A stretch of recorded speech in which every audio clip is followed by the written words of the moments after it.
As the end of another year approaches, I thought why not wrap up all my best videos into one giant supercut movie so you can see everything we've been through together this year. 2024 has been a great year for the channel, and I appreciate you all sticking around and continuing to watch my videos. This wouldn't be possible without you, and I can't wait to see where we go together in 2025. Let me know which of these videos was your favourite down below, and I'll see you guys next year. The Kharaa bacteria is central to the story of Subnautica, causing mass extinction of the planet's life and said to have killed over 143 billion individuals over countless architect-controlled star systems. But what would it actually be like to be infected with Kharaa? Let's step into a survivor's shoes and really find out. You're living your best life in 45-46b seas. You've set up your first base, picked armfuls of lantern fruit, and are settling in for the long haul. There might be a few unpleasant neighbours around with an interesting way of saying hello, but if you keep your grass nice and trim and that white picket fence sparkling, I'm sure you can win them over. This ocean living thing isn't so bad. It's quiet, but you can make it work. Who needs to make it back to civilization anyway? And going by the planet's track record, you'll probably be greeted by some new friends quite soon. Everything seems to be going just fine, but this is a lie. While paddling around in the ocean, you have come into contact with a tiny enemy, one so small it couldn't even be seen. And unfortunately, this one can't be won over with some neighbourly love or cookies. This is much more insidious. What you couldn't see was a microscopic water-bound bacteria that was patiently waiting for its next host, and unfortunately for you, it's found it. Maybe you ate a peeper with a few strange green spots. I mean, how are you supposed to know those weren't some kind of alien vitamins? Or maybe you just breathed it in. You did trip and get a mouthful of seawater the other day over by the floating island. Or most horrifying of all, maybe you didn't make any mistakes. The bacteria seems to have the ability to directly penetrate your skin, and not even your dive suit has managed to protect you. Your skin is evolved to keep out microorganisms and other hazardous materials, designed to give you a layer of protection against the outside world and stop things attaching themselves to your internal organs, as that can be quite inconvenient. But this completely new threat seems to have found a way to bypass your defences and enter your body. However the bacteria got inside is now irrelevant. It has now entered your bloodstream and is making friends with your cells. And when I say making friends, I mean giving them a forcible hug and not letting go, slowly corrupting and mutating them to work towards the bacteria's goals. And if having just a couple of these bacteria inside you was bad, they now start to multiply at an alarming rate. Kharaa has arrived and its incubation period has now started. You just don't know it yet. As you spend more time getting used to your new ocean life, you start to take some liberties. You make some strange exotic cocktails out of the planet's alien fruits. A deck chair on the beach perhaps. You're starting to think that you actually crashed in a secret paradise. Maybe you should just stay here for a while longer. It's not like anyone will be looking for you just yet. They probably don't even know that you're missing. You lay your head down on your pillow after another day in paradise. What a time to be alive. You awake the next morning to a throbbing in your head unlike anything you've ever experienced before. But maybe you just had one too many lantern fruit lattes yesterday. I'm sure a quick swim will sort you out. But what you didn't realise was that as time passed, the bacteria in your bloodstream continued to multiply, and until now you were blissfully unaware of this silent invasion. But now the bacteria's numbers have hit critical mass, and your body has started to take notice of this new invader. It's activated the immune system and declared all-out war in order to protect you from this unknown threat. As the day progresses, the pain in your head gets worse. You didn't even think that was possible with it being so bad already, but there's a first time for everything. But the headache is now the least of your concerns. You now start to experience debilitating flu-like symptoms. Coughing, fatigue. Is it hotter out here today, or do you have a fever? You barely have the strength to make it back to your shelter, let alone climb the mountain you were bounding up just days before. Water is all your throat can handle now. It's so painful you just can't face the thought of one of your fruit smoothies. As you slump into your chair, you're finding it harder to concentrate. In fact, you feel a bit itchy. Are those small green spots on your skin? Many of the flu-like symptoms you are now experiencing are brought on by your immune system during its fight with the infection rather than the bacteria itself. While your immune system is a strong opponent, Kharaa is unlike any infection previously discovered in human history, and that puts you at a serious disadvantage. When our immune system encounters a disease for the first time, it records information for the future to help it fight the problem should it ever return. This information is passed on through the generations, so if your ancestors encountered a disease, your body has a much easier time fighting it off today, as it has some idea of what it's dealing with. But with Kharaa, it has no idea, and that's not time you have to waste. As you begin to spend more and more time confined to your bed, the bacteria continues to multiply in your system. Unseen networks of bacteria are now starting to link together throughout your body,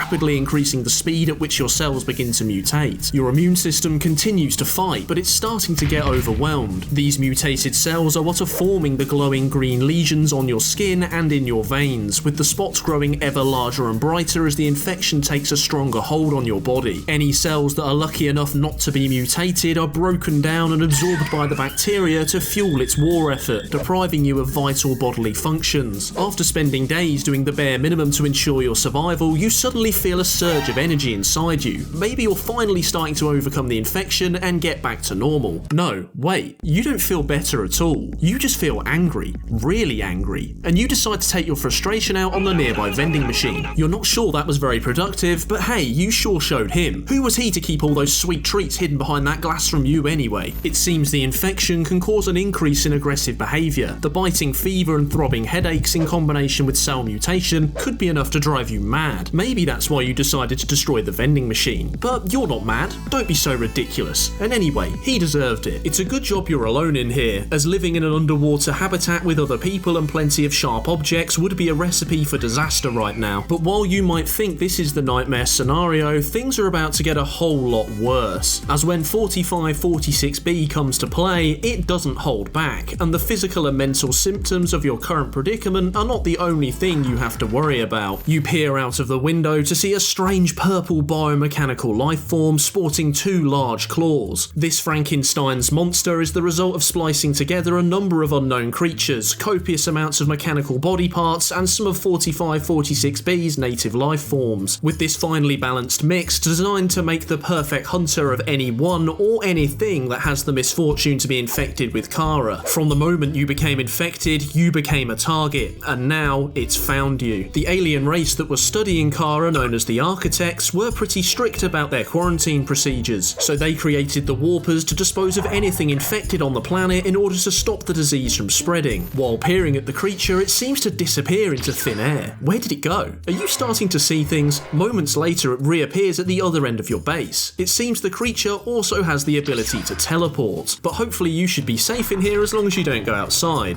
Right? You don't have much desire to go out in your current state anyway, so that monster can sit there for as long as it likes. Let it waste its battery. Besides, the coffee maker sprouting legs and arms and trying to kill you in your sleep seems like the much more pressing concern right now. You spend the next few hours drifting in and out of consciousness, dripping in sweat and tortured by nightmares. It's hard to say what's real and what isn't, but you think the tapping on the glass is definitely happening. The creature still hasn't left you alone, and it seems to get some kind of twisted fun out of smashing its claws against your shelter. Not that you particularly care, you've long since stopped maintaining your picket fence. How long Kharaa actually takes to kill you seems to depend on the individual infected, with some survivors being more susceptible than others. Either way, we are now entering the end game. Your immune system can no longer cope with the level of bacteria and mutation within your body and begins to shut down. You now face one of two fates. With your immune system compromised, another common infection can enter your body unopposed and quickly finish off what Kharaa started. Or if you're unlucky, your body is now so severely mutated and compromised it can no longer complete basic functions needed to keep you alive, resulting in organ failure. As you lay back on your bed, you take one last look at the ocean, the room lit by a dim green glow which you can only assume is coming from your own body. Thankfully, the machine that was tormenting you seems to have gone now. It must have decided that it no longer needed to wait. It knows what your fate will be. Left alone now in the silence, you think to yourself, isn't it ironic that the most dangerous killer didn't have the largest teeth or the biggest claws, but actually couldn't be seen at all. The Stalker is thought to be one of 4546b's oldest creatures, having perfectly balanced its size and speed over millions of years to hunt prey that strays too far from the safety of the planet's shallower waters. These carnivorous creatures are most commonly found stalking the kelp forest, but can occasionally spawn in the crash zone. Stalkers typically feed on a diet of peepers and other small fish, and have been known to chase their prey all the way into the safe shallows. The Stalker has a smooth and streamlined body, and like many waterbound creatures, uses counter shading as camouflage, meaning the top of their bodies are darker than the lower half. The Stalker's top is grey in colour and patterned with dark purple accents. The creature's underside is slightly lighter and is mostly a white creamy colour. In-game, these colours can look a lot less pronounced, with the purple almost appearing a dark blue, with the creature's body taking on a more greyish green tone. Stalkers are also a lot larger than you might expect, clocking in at roughly 3 times the size of the player, which makes them around 50 15 to 16 foot long. The Stalker's body is tipped by a long snout with plenty of teeth. This can be used to reach small prey hiding amongst rocks and coral for protection. The creature's snout can also deliver a huge amount of biting pressure to large prey, similar to crocodiles here on Earth. Inspiration for this seems to be the snout of fish-eating crocodiles, to which Stalker snouts bear a close resemblance. The creatures have also been shown to be highly aggressive towards humans if you get too close, and have been known to lay in wait in small groups in the kelp forest, so extreme caution should be taken when exploring the area, as if they get too close their bite can deal 30 damage. Stalker's teeth are unusually fast growing and incredibly hard. The creatures also have a strange affinity for titanium deposits and other metal ores, and they also have a habit of crunching down on human-made metal equipment. The Stalker's interest in these objects sharpens and puts stress on their teeth, which is likely an evolved behaviour to keep the creature's weaponry in tip-top shape. This process leads to Stalkers frequently losing and leaving their teeth behind, which can be used to create enamelled glass. The Stalker can pick up a wide selection of objects and will often carry them a short distance before dropping them back to the seafloor. These can include waterproof lockers, oxygen tanks, knives, and various other metal ores and salvage. Stalkers also regularly attack sea moths, prawn suits, and cyclops due to their metallic nature, although prawn suits and cyclops are too strong for their teeth and don't take any damage, but the impact is still strong enough to push the prawn suit around. They seem to have a particular dislike of camera drones and will hunt them relentlessly, even attacking them when they're attached to the scanner room. The cameras still work when in the Stalker's mouth, but they can't be controlled. These cameras can actually be used to lure the Stalkers anywhere you want, but if they catch one, they do have the ability to take it under the map, causing damage if you want to get it back out. Stalkers have been seen to place metal salvage together with other pieces. It's unknown why they do this, but it is something you can take advantage of, as dropping metal salvage nearby can be a useful distraction from them biting down on your fleshy skin instead. The creature's back is lined by 7 dorsal ridges. These can all be moved independently to give the creature a surge of maneuverability when needed, and complement the 2 sets of pectoral fins on the underside of its body to give the Stalker a superior speed and turning power when hunting its prey. The creature's body ends in a large tail to help push it through the water. Stalker's eyes are adapted for nighttime hunting and have retinal layering on their eyeballs to help them see in the low light, acting as a form of night vision. This specialisation suggests that Stalkers are better at hunting at night than during the day, and the creatures become more hostile, with a wider aggression radius once the sun goes down. Unlike most creatures on 45-46b, Stalkers do not have any bioluminescent parts on their bodies, and are actually one of only 2 creatures without any bioluminescence in the game, which makes them even more difficult to see at night. The combination of these factors means avoiding the kelp forest at night is a good idea unless you have some form of protection. If you decide to go on the attack, if injured enough by a knife or a thermo blade, Stalkers will turn tail and try to escape as fast as they can. If you have a sea glide, you can actually outrun them and hunt them down, as they only have 300 health, although as Stalker teeth are needed for crafting, this might not be the best idea. Wild Stalkers cannot be permanently tamed, but it's possible to temporarily get them off your back by feeding them less fortunate fish that you found earlier, although I wouldn't linger for too long, as the Stalker will soon be back to its normal nature, and you might find a few bite marks on your arm for the trouble. Stalkers reproduce by laying eggs, and if you can get past their guarding mothers, they can be used to hatch your own tame Stalkers in an alien containment facility. These Stalkers will never be hostile, but will attack your vehicles and steal metal objects. I suppose the allure of that sweet metallic taste just can't be overcome. And if you find yourself with too many tamed Stalkers, you can always use them or their eggs to power your bioreactor, with them providing 560 and 105 energy respectively. When Stalkers find themselves in the safe shallows, they can accidentally ram into the life pod and make it rock, although this doesn't appear to be on purpose, and is usually a result of them chasing a fish and hitting the pod in the process. Stalkers can also be found in the primary containment facility aquarium, but are passive and are not a threat. The Stalker is also related to Sector 0 Snowstalker, and while these two may live in completely different environments, they share common ancestry, which you can see just by looking at them. During the game's development, the original Stalker was slightly different, and you might recognise it, and that's because the original Stalker model was actually that of the lava lizard. The lava lizard was never intended to be in the kelp forest, as it was created for the lava zone, but it was placed there as a temporary measure until the proper Stalker was made. Development notes also refer to the Stalker as the Snout Shark, which is a pretty cool name. In fact, I might even prefer it. The Sand Shark is a terrifying ambush predator, burrowing itself into the ground and springing free at an opportune moment. A cloud of disturbed sand and a flash of teeth will be the final thing many creatures will ever see. Sand sharks can be found in the grassy plateaus, crash zone and dunes, and never stray far from their territory on the seabed. Despite this, the creatures have been known to wander into the kelp forest and jelly shroom caves, caves, even though they aren't native to these areas. While we don't know the creature's exact size, the sand shark appears to be about 2 or 2.5 times the size of the player, which would make them around 12 to 13 foot long, easily making them big enough to swallow you whole if they existed in real life. The creature's body is tipped by a large fin, but the location of this suggests that it isn't used for movement, so it could be used for moving sand when burrowing into the ground or in some kind of mating ritual. It's even possible that it serves no purpose at all and is simply an evolutionary dead end with no benefit to the modern sand shark. Beneath this fin sits 2 sets of bright bioluminescent orange eyes to help the creature locate its prey. The sand shark's bioluminescent mouth contains 6 rows of razor-sharp teeth which descend all the way into the creature's throat. It's likely that these are similar to shark teeth here on Earth, acting as a form of natural conveyor belt. As sharks lose their teeth over time, the smaller ones at the back of their mouths move forward to replace the old ones and grow into the slicing daggers of tomorrow, with the creatures constantly growing new teeth throughout their lives. Running down the creature's back is a thick bluish-grey armour, segmented into different plates. This makes the sand shark immune to most attacks from above, which is perfect for an ambush predator resting on the seafloor, as the top of their body is the most exposed to danger. This exoskeleton provides great protection, but its rigid nature prevents the sand shark from turning or changing direction quickly. So while the creature is capable of tremendous bursts of speed during an ambush, it's not suited for chasing down prey over long distances. If you're being chased by a sand shark, they can actually outswim you in a straight line, so you should take advantage of its lack of maneuverability by quickly changing direction and zigzagging away. Under its armour, the creature has a layer of visible bioluminescent muscle, with the edge of its shell lined by a sharp serrated edge. On either side of the creature's body sits a large fin to help it move through the water and pursue its prey. The creature's underside is a pink fleshy colour and lined by 2 rows of 6 grey feet on either side of its body. These legs are not designed for walking and are likely used to help the creature disturb the sand and burrow into the seafloor. When exploring in sand shark territory, you should watch and listen carefully. Those with good eyes will see parts of the creature sticking up out of the sand as it lays in wait. But before launching an attack, sand sharks will produce a series of small growls, warning you it might be time to retreat to the surface or hide inside a vehicle. Sand sharks are the definition of tunnel vision and will not try to dodge any incoming attacks and will continue to pursue their prey in a straight line. This makes them quite easy to blast away with a repulsion cannon or using torpedoes. If you land a hit on the creature, it will quickly turn tail and flee. As ambush predators, they don't normally want to get involved in a brawl, preferring to hit prey who won't fight back. And as they only have 250 health, it's easily possible to take one down. Sand sharks, like other creatures on 45-46b, can be distracted by feeding them small fish, although I wouldn't stick around for too long, as they still have a taste for human flesh, and if one gets its teeth into you, it will deal 30 damage. Sand sharks reproduce by laying eggs. These can typically be found in the bloodgrass of the grassy plateaus, an area likely picked by the sand sharks to hide their eggs and give them some form of protection. But they weren't counting on you being the underwater Easter Bunny and going on an egg hunt. And if you find them, the eggs can be hatched in an alien containment facility to produce tamed sand sharks. If you're running low on power, or if you're feeling particularly evil, these eggs and sand sharks can be fed into your bioreactor for fuel, producing 210 and 630 units of energy respectively. The sand shark's biology is similar to a number of other creatures on the planet. One of these cousins could be the Boneshark, with them both sharing a similar segmented exoskeleton, suggesting a recent common ancestor. A more distant relative could be the rock grub, with the creatures both sharing small leg structures, segmented exoskeletons, and exhibiting burrowing behaviours. And if we do some digging into the archaeological record, we can also see that the sand shark is likely a living relative of research specimen Theta, a large fossil found within the disease research facility. Concept art for the sand shark shows the creature chasing a spinnerfish, which would ultimately end up being cut from Subnautica, but it would re-emerge in Below Zero. As the sand shark isn't in that game, this concept art can't actually happen for real. The Boneshark is Subnautica's equivalent of a middleweight boxer. It might not be the heaviest fighter on the planet or pack the biggest punch, but the Boneshark lives for a brawl, whether that's with small creatures who don't really stand a chance or the hydraulic arm of a prawn suit. Bonesharks are large and powerful predators that tend to live in small groups. While we don't have an exact confirmed size for the creature, they appear to be slightly longer than stalkers, which would make Bonesharks around 17 to 18 foot long. Typically slow and unresponsive creatures, Bonesharks survive on a diet of small fish, but don't be fooled, as they're capable of incredible bursts of speed and are highly aggressive when hunting and defending their territory, and are more than happy to eat anything they can get their teeth into that ventures too close. Their slow and plodding nature is likely a method of energy conservation, with the creatures picking and choosing when they attack to be most effective. Bonesharks can be be found in a number of 45-46b's biomes, ranging from the underwater islands to the bulb zone and the cragfield, although the creatures have been spotted in other locations, occasionally popping up in the Grand Reef, the Mushroom Forest, and even the Crash Zone, with bone sharks known to have chased their prey all the way into the Kelp Forest and the grassy plateaus. As implied by its name, the bone shark is covered in a thick purplish grey plated exoskeleton with orange accents. This suggests that the creature is either prey to some larger predator or that they regularly get into fights that could cost them their lives, and what might surprise you is that these brawls are typically against other members of its own species. Bone sharks have been seen to attack each other seemingly at random, and if this is what they can do to their own kind, just imagine what they could do to you. The bone shark's head has 4 large spiky protrusions that make it look somewhat dragon-like. The bone shark's mouth is also one of the planet's most unique, with the creature's teeth actually being an extension of its hard exoskeleton, rather than sitting in gums within the creature's mouth. These teeth will deal 30 damage to the average human, with the creature's bite dealing 15 damage to sea moths and 5 to prawn suits. On either side of the creature's skull sit large bioluminescent green eyes, and if you look closely you will see they have slit-like pupils. These type of eyes are typically found on nocturnal predators, as they can expand and contract more than normal eyes. During the day this can protect their eyes from bright light, but at night this allows them to see prey more easily in low light environments, using its eyes to pick out the most beautifully coloured victims to attack. Bone sharks prowl the seas day and night, and while these eye specialisations suggest it could be better at hunting at night than during the day, this isn't reflected in gameplay. If the PDA is to be believed, you should carry a bucket load of glow sticks, as the creature can be distracted by light sources. Just throw one into the deep and the bone shark will be forced to chase it like a giant aquatic golden retriever. Oh, isn't that cute? Wait, it hasn't been distracted at all.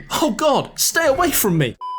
So the lesson here is don't go believing everything the PDA tells you, because while it says this is possible, it doesn't actually work in game. Maybe this is something we can sue Altera for. I mean, we have to get that money back somehow, right? Moving down the side of the bone shark's body, we find 2 large fins to help the creature move through the water. These fins have a sharp spine at their centre, which likely exists as a defence measure against other bone sharks or predators from attacking one of its body's weaker points. The bone shark ends with a bony fluke tail. This is likely formed in this way as a protective measure, but I could see this point doing some serious damage if something tried to attack the creature from behind. When a bone shark has you in its sights, the creature will unleash a mighty screech and charge forward. This gives you 2 options, fight or flight. If you choose to run, without a sea glide, bone sharks are able to catch you as they are incredibly quick. A safer bet would be to swim in circles until the creature loses interest, or blast them away using a repulsion cannon. If you instead choose to fight, as the creatures only have 200 HP, it is possible to beat one if you're prepared, as they are weaker than stalkers and sand sharks. Bone sharks also seem to have a particular dislike of sea moths and prawn suits, with the creatures becoming even more aggressive, attacking the vehicles over most of the things in the area. As with most other creatures on 45-46b, bone sharks reproduce by laying eggs, which can be found in the bulb zone, mushroom forest, and the underwater islands. These eggs can be hatched to create tamed bone sharks, which are passive to the player. These tame bone sharks and their eggs can be fed to your bioreactor to power your base, with the sharks providing 630 energy and the eggs providing 210. The bone shark is possibly related to a number of other creatures on the planet, with one relatively recent common ancestor believed to be the sand shark, as they share similar segmented exoskeletons. This could also make the creature a distant relative of the biter, rock grub, and blighter through its ancient connection to the long extinct research specimen Theta found in the disease research facility. The bone shark shares common skeletal structures with Theta through its large armor plating, but the lack of twin eyes on the bone shark suggests the creature may have diverged from Theta long before the sand shark, which shares this trait. During Subnautica's development, the bone shark had some surprising cousins. Not that the creatures looked similar or even evolved in a similar way, but because they shared a brain. In early stages of development, both the Sea Emperor and the River Prowler both used the AI of the bone shark. Let's all be thankful that didn't make it into the full release, as a highly aggressive Sea Emperor would have been absolutely terrifying. During development, the creatures also used to live in the grassy plateaus, but this was later removed. The bone shark was also much smaller for most of the game's early access period, as the creatures were accidentally made half the size they should have been. This was later fixed in the 2017 Voice of the Deep update, where they were scaled to the correct size and then given an additional 10% increase on top of that. Prior to this update, the creatures were also able to attack the Cyclops, but this was removed at this point. The squid shark is one of Subnautica's most controversial creatures, not because of its terrifying teeth or its electrically charged tentacles, or even because it could make you spill your coffee. coffee, but because of a specific word used to describe it: Leviathan. Leviathan-class creatures have a reputation as massive beasts that dwarf everything around them, with even the passive ones instilling a sense of awe at their sheer size. But the squid shark is different. It's not really that big compared to true Leviathans at 11 meters long, but its databank entry in the PDA says the creature is a Leviathan-class predator at the smaller end of the scale. So that's the end of the discussion, right? The squid shark is small, but it's a Leviathan. Well, not quite, as when you search under the Leviathan tab, the creature is mysteriously missing, with it actually being included under carnivores. So that begs the question, what makes a Leviathan a Leviathan? Is it just size, or are other features important when it comes to deciding what classification a creature falls into, as it seems not even the PDA can decide where the squid shark belongs. And just by looking at the number of comments I've received asking where my squid shark video is, it seems the community isn't sure either. So let's look at all the Leviathans in Subnautica and Below Zero and see if we can find some common traits to help us decide where the squid shark should fit in. Across the two games, excluding the squid shark, we have 12 living creatures that are given the Leviathan class description, with 2 more extinct Leviathan fossils found in the Lost River and this one that belongs in an Ice Age movie. But unfortunately, only one of these actually gives a definition of what makes a creature a Leviathan. In the Reaper's databank entry, Leviathan class species are described as vast organisms at the top of their respective food chains, but that's all we really have to go on. So do you have to be dangerous to be a Leviathan? When we think of creatures at the top of their food chains, we naturally think of apex predators like lions, but we also know reefbacks and glow whales are completely harmless, well, at least to us anyway, and we still consider them to be Leviathans, and that's because they're still on top of their own food chains. While they might not be typical meat-eating predators, they still eat microorganisms or fish whilst being too large to be eaten themselves. So within their own natural environments, they are the most dominant creatures, even though we might not consider them typical predators. But rather ironically, the Reaper databank entry where we found this definition is probably the place it's most easily challenged. If we look in the lava zone and the Lost River, we find numerous Reaper skeletons littering the seafloor, which have all fallen victim to sea dragon Leviathans. So is the Reaper really at the top of its food chain? It could be argued that Reapers are not typically found in this environment under normal circumstances, so aren't technically part of this food chain, but no matter how you look at it, they've become prey for something bigger. And if we look at the Chelicera, the creature has an obvious defense measure in place in the form of its thick armor plating, and while this might help the creature deal with atmospheric pressure, it's also a great shield against other creatures that might want to eat it, suggesting something might like to snack on them from time to time. A better definition might be to say Leviathans are dominant in their home environments, but that they can still fall prey to other larger Leviathan class creatures but face no danger from standard sized threats in their typical biomes. When it comes to squid sharks, they can be found in the lily pad islands and caves along with the deep twisty bridges, and in these environments there are no other creatures that can realistically challenge them, which would make them like mini Leviathans. So what other features do the Leviathans have in common? Well, the ability to move around freely in open water would be an important one. All the Leviathans must at least be able to do that, right? Well, the Sea Treader would beg to differ. These guys don't even have fins and are stuck on the seafloor moving around on legs, and they're still classified as Leviathans by the PDA. Alright, well maybe how you move doesn't matter, but surely you have to be able to move in some way. Well, that's where the Vent Garden will prove you wrong. Anchored over thermal vents, you will never see these guys move in game. Now this one might not exactly be true, as the juveniles of the species can be found swimming around and training their tentacles for later in life, but in lore terms we don't know if these fully grown adults will ever move again after becoming anchored over a thermal vent. In gameplay terms at least, we know these guys are never moving and act more like plants, but we still call them Leviathans. Okay, so at the very least we should be able to agree that Leviathan status isn't affected by how or how much a creature moves, but come on, they must at least have to live in the ocean.